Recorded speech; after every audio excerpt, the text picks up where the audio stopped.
नाज़रीन, आप देख रहे हैं इस गाड़ी के पिछली साइड पर रियर वाइपर है, जबकि आम तौर पर कारों के पीछे ये वाइपर नहीं होता।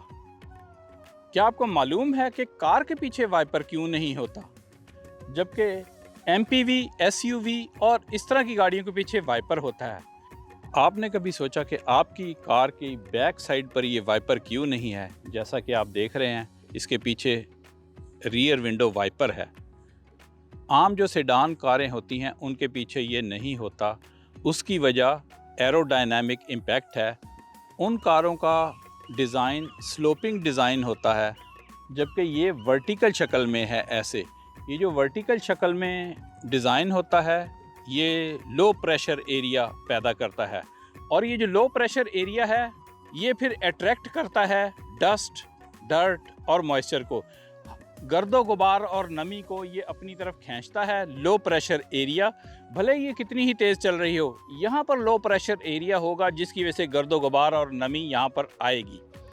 यही वजह है कि इस तरह की गाड़ियों में जिनकी बैक साइड ऐसे वर्टिकल होती है, वहाँ पर पिछली साइड पर भी वाइपर लगाया जाता है। जबकि आम कार, सीडान कार, जिसका बैक साइड का शीशा स्लोपिंग में होता है, उसके लिए ज़रूरी नहीं होता। उस एरोडायनामिक्स ड्रैग की वजह से स्लोपिंग जो डिज़ाइन होता है उस पर आसानी से गर्दो गुबार नहीं आते हैं तो वो आसानी से उतर जाते हैं बगैर किसी वाइपर के। वाइपर यहाँ पर नहीं चाहिए क्योंकि ये स्लोपिंग डिज़ाइन है। नाज़रीन, अगर इस कार पर यहाँ वाइपर लगाया जाए, इसका एक और नुकसान भी है। जो एरोडायनामिक्स ड्रैग है उसकी वजह से ये जो वाइपर यहाँ पे होगा, इसकी वजह से थोड़ा सा पेट्रोल भी ज़्यादा खर्च होगा। नाज़रीन, एरोडायनामिक्स ड्रैग जो है पेट्रोल ज़्यादा खर्च करने का बायस बनता है।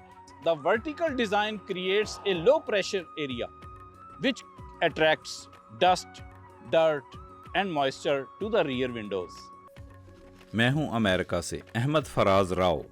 हम आपके लिए लाते हैं मुख्तसर मगर दिलचस्प मालूमाती वीडियोस। नाज़रीन, अगर आप हमारी आने वाली वीडियो से बाखबर रहना चाहते हैं तो नीचे सब्सक्राइब बटन पर क्लिक कर दें, और अगर आपको हमारी वीडियो अच्छी लगे तो लाइक बटन पर भी क्लिक कर दें और इसे दूसरों के साथ भी शेयर करें। शुक्रिया।